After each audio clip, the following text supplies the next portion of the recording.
So we live in a world dominated by media, all sorts of media, social media, media platforms.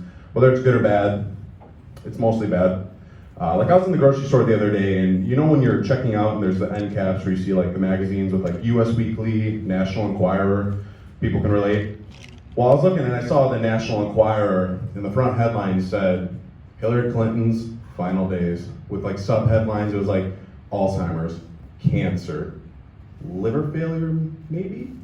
Weighing in at 108 pounds, with like the background of a photo of her looking like really like frail and just like, it's probably photoshopped. After seeing that, a couple questions. One, where are they finding this information? Two, how do they know she weighs 108 pounds? Like, do they have like a weigh-in every morning for her where they're like, Hillary, it's time for your weigh-in, like a UFC event? And then three, who's writing this information? Like, do they hand over a blank notepad to like a schizophrenic fifth grader and they're like, just write whatever and we'll publish it? I don't understand how those people have a job. But like I said, media rules all. And that even applies to the dating world. I would know because I'm back in the dating world. It's all digital. So we have those apps like Tinder, Bumble, Facebook dating, blackpeoplemeet.com. Tried it for a little bit, didn't work out, but you know what? I gave it a shot. Don't knock it till you try it. And so with those apps, it's funny because like on those apps, guys, they're really stupid. And generally the girls on there, pretty smart. I mean, that's just the general rule of thumb anyways in life. And on those apps especially though. And the girls, when they're hot and smart, they take advantage of those guys for sure. Like, I put that theory to a test because not only will they take advantage of them, but guys will go along with it. No matter what.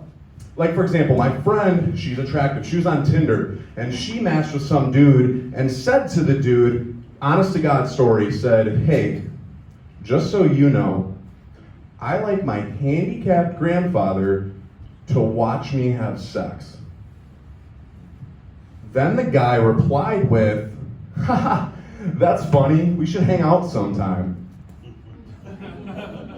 Like if that happened to me, I'd be like, all right, sorry Gramps, for sure, not interested. I'm not about that. But that's what happens on these sites, and who I really feel bad for are the girls that actually try on these sites. Like their headline is like, hey, my name's Sarah, I'm a single mother of 2, I take care of my dogs, I work a full-time job, and when I'm home, I like to spend time with my babies. I'm just here trying to find my soulmate. They'll match with some dude, the dude will read that headline, and then he'll get, and this is a true story as well, she'll get a message and it'll be like, yo, you're so sexy, I'd eat your shit. Like what girl is like, look at that message, I'm gonna suck his cock tonight. 0 out of 100 times will that happen. Look, my grandma, she grew up in the 30s and 40s, and back then the dating world was a lot less innocent, or a lot more innocent, I should say. I asked her like, hey grandma, how did you and grandpa meet? Her response was, they were at a dance, they saw each other, he approached her, he asked her out on a date, they went on a few dates, eventually progressed to more, they got married, had grandchildren. That was the cute shit back then, that's what was the norm. Now our generation, or my generation, is gonna grow up, people are gonna be like, hey grandma, how did you meet grandpa? With her reply being, we met on Tinder, asked for my Snapchat, sent me a picture of his cock. Say no more, I had to have it. Thanks guys, my name's Austin.